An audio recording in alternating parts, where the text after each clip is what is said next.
Төтенше жағдай орын алған аймақтарға аттанған жүк көліктерінде барлық құрал-саймандар, азық-түлік пен гигиеналық заттар, дәрі-дәрмектер, төсек орындар бар. Қызылорда облысынан шыққан бұл жүк көлігіндегі заттарды жинақтауға, ұйымдастыруға ауыл тұрғындары мен ерікті жастар атсалысуда. Айта кетейік, гуманитарлық көмек алдағы күндері зардап шеккен тұрғындардың жан басына бөлініп таратылатын болады.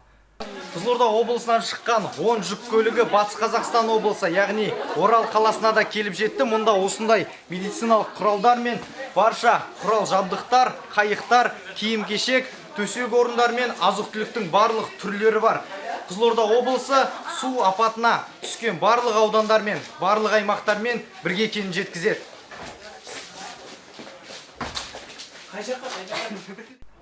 Батыс Қазақстан облысы Орал қаласының Жайық өзені көтеріліп, жан-жағын жалмап барады. Жайықтағы су деңгейі 8,5 метрден асса, Оралда толық су басуы мүмкін. Қазір өзеннің деңгейі 7 метрге жетті. Ресейдегі Ирек су қоймасынан секундына 2000 текше метр су дәл осы Жайық, Шаған өзендеріне ағып жатыр. Мамандар Ресейдегі су қоймасынан жіберіліп жатқан судан қауіптеніп отыр. Себебі еліміздің батыс бөлігін, яғни Орал, Атырау қалаларын су алуы мүмкін.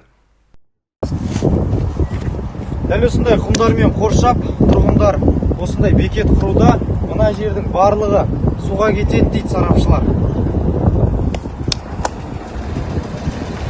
Бұл суға жақын орналасқан Орал қаласының бір саяжайы. Мамандар 1957 жылы Жайықтың деңгейі 9 метрден асқанын айтады. Бірақ ол кезде қаланың аумағы шағын болғандықтан айтарлықтай зиян келмеген. Ал қазір Жайыққа жақын маңайдағы саяжайларда халық қысы-жаз орналасып шаруа қамын жасайды. Сонымен қатар Жайыққа құятын Шаған өзенінде арнасынан асып, жергілікті билік осы өзендер бойындағы саяжай тұрғындарын көшіріп жатыр. Қымбатты телекөрермендер, көріп тұрсыздар, Орал қаласына қарасты Нұрлы жол ауылының сиқы дәл осындай. Үйлер белшесінен батқан суға батып жатыр. Ес шыққан ағайын осылай ескекпен есуге мәжбүр.